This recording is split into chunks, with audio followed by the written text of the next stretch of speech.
যন্তর মন্তরের খবরে আসি। যন্তর মন্তরে নাশকতার ছক আইএসআই এর। পেট্রোল বোমা ফাটিয়ে নাশকতার ছক। পাঞ্জাব পুলিশের তদন্তে চাঞ্চল্যকর তথ্য। নাবালকদের ব্যবহার করে সন্ত্রাসের পরিকল্পনা যা জানা যাচ্ছে। অমৃতসর জলন্ধর রেলপথেও নাশকতার পরিকল্পনা। রেলপথে সিসিটিভি ক্যামেরা লাগায় জঙ্গিরা, এমনটাই সূত্রের খবর। দুটি জঙ্গি মডিউলের পর্দা ফাঁস পুলিশের। দুটি মডিউলের মোট 9 জঙ্গি পুলিশের জালে। উদ্ধার পেট্রোল বোমা, পিস্তল, কার্তুজ। একটি মডিউল যন্তর মন্তরে পৌঁছে গিয়েছিল, এমনটাই সূত্রের খবর। কোনো কারণে সন্ত্রাসের পরিকল্পনা ব্যর্থ হয়। ভিডিও কলে পেট্রোল বোমা তৈরি কিভাবে করতে হয় সেটাও শেখানো হয়। পাঞ্জাব পুলিশের ঘাঁটিগুলোতে রেকি করে জঙ্গিরা। পাকিস্তান থেকে নিয়মিত নির্দেশ 2 মডিউলকে। হাওয়ালার মাধ্যমে বিদেশ থেকে আসতো টাকা। অত্যন্ত আশঙ্কার যে খবর, যন্তর মন্তরের নাশকতার ছক আইএসআই এ। পেট্রোল বোমা ফাটিয়ে নাশকতার ছক কষেছিল তারা। পাঞ্জাব পুলিশ যে তথ্য দিচ্ছে তা অবাক করা, ভয়াবহ। নাবালকদের ব্যবহার করে সন্ত্রাসের পরিকল্পনা আইএসআই এ। অমৃতসর জলন্ধর রেলপথেও নাশকতার ছক। অতনু সাপুই সহকর্মী রয়েছেন সঙ্গে। অতনু, পাঞ্জাব পুলিশ যে তথ্য দিচ্ছে এটা তো ভীষণ অ্যালার্মিং। তারা নাশকতার ছক কষেছিল এই যন্তর মন্তরে।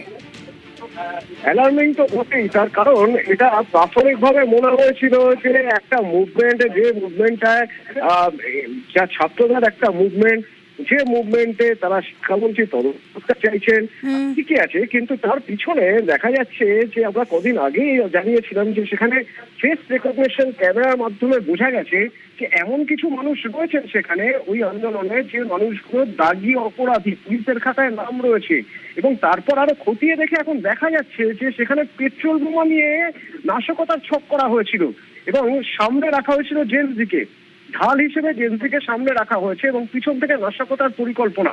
এই পরিকল্পনাটা কিরকম না, অমৃতসর জলন্ধর রেলপথ, সেখানে রেলপথে ক্লোজ সার্কিট ক্যামেরা লাগানো হয় এবং ক্যামেরা লাগানোর পরে দেখা যাচ্ছে যে সেখানে ক্যামেরা লাগিয়েছিল কেন, তার কারণ সেখানে নাশকতার একটা ছক ছিল এবং জঙ্গি মডিউল কাজ করছিল এখানে।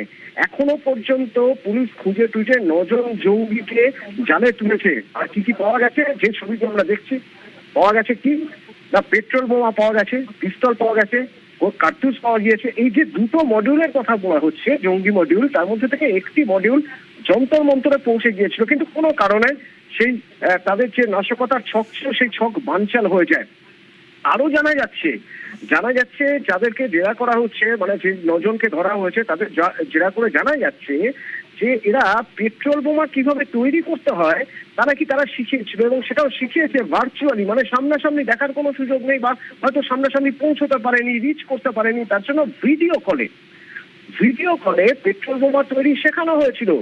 এবং পাঞ্জাব পুলিশের যে ঘাঁটিগুলো রয়েছে সেই ঘাঁটিগুলোতে নাশকতার ছক ছিল, সেই জন্য সেই জায়গাগুলো রেকি করা হয়েছিল। আরো মারাত্মক তথ্য উঠে আসছে যে এই যে এত ফান্ডিং, এত কিছুর জন্য যে ফান্ডিং, টাকা, সেই টাকা কোথা থেকে আসছে? টাকা আসছে বিদেশ থেকে। কিভাবে আসছে? হাওয়ালার মাধ্যমে বাইরে থেকে টাকা আসছে, যে টাকা কাজে লাগিয়ে এখানে নাবালকদের সামনে ঢাল হিসেবে রেখে পিছন থেকে নাশকতার ছক করা হয়েছিল। এই নাশকতার ছক হয়েছে কোথায় না, যন্তর মন্তরে।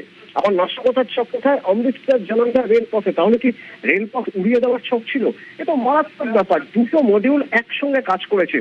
একটা মডিউল কাজ করেছে যন্তর মন্তরে এবং আরেকটা মডিউল কাজ করেছে যারা রেল ট্র্যাক ওড়াতে চেয়েছিল। এবং রেল ট্র্যাক, একটা অমৃতসর জলন্ধর রেল ট্র্যাক ওড়ানো মানে সেটা একটা ভয়ানক ব্যাপার এবং সেই ভয়ানক ব্যাপারটাই ঘটাতে চেয়েছিল। কোথাও একটা এই বার্তা দেওয়ার চেষ্টা করেছিল যে আসলে এটা জেনজিরা করছে, আসলে এটা অন্য কেউ করছে না। অর্থাৎ জেনজিদের ঘাড়েই পুরোটা চাপিয়ে দেওয়া হতো। যদি এই নাশকতার ছক যেটা বানচাল হয়ে গেছে, কোনোভাবে যেটা হয়নি, সেটা যদি হতো, সেই ঘটনা ঘটতো, পুরোপুরি কোপ পড়তো কাদের উপর? যন্তর মন্তরে ওই জেনজি বা ওই যে ছাত্ররা তারা যে আন্দোলন করেছে, পুরোপুরি তাদের ঘাড়েই দোষ চাপতো যে তারাই পেট্রোল বোমা ছুঁড়েছে, তারাই সেখানে অশান্তি করেছে। এমনকি যখন সেখানে অশান্তি হচ্ছে সেই সময় যে জলন্ধর, অমৃতসর জলন্ধর যে রেলের ট্র্যাক উড়ে যাচ্ছে, সেটার পিছনেও তাদেরই হাত রয়েছে, তাদেরই ইন্ধন রয়েছে। অর্থাৎ যারা এই কাজগুলো করতো তারা মাঝখান থেকে ভিড়ের মধ্যে সরে যেতে পারতো, তাদের কোনো মতেই ধরা যেত না। কিন্তু ধরা পড়তো কোথায়? কারা? বা আসলে সমস্যা হতো কাদের? ধরপাকড় শুরু হয়ে যেত ছাত্রদের, এবং সেই ছাত্রদের আড়ালে কোথাও টুক করে সরে যেতে পারতো জঙ্গিরা। অন্তত ছক এরকমই ছিল। তো বিস্ফোরক ঘটনা, মারাত্মক তথ্য। এই তথ্য আস্তে আস্তে আস্তে আস্তে যত বেশি গভীরে যাওয়া যাচ্ছে, যেসব তথ্য উঠে আসছে তাতে দেখা যাচ্ছে এটা শুধুমাত্র ছাত্রদের ছক ছিল না, বা ছাত্রদের আন্দোলন ছিল না। এটা ছিল একটা সুপরিকল্পিত ছক, যে ছকে ফেলে ছাত্রদের এগিয়ে দেওয়া হয়েছিল। পিছন থেকে একটা বড়সড় কিছু করার ষড়যন্ত্র ছিল, বা বড়সড় কিছু করার একটা চক্রান্ত ছিল। ওকে।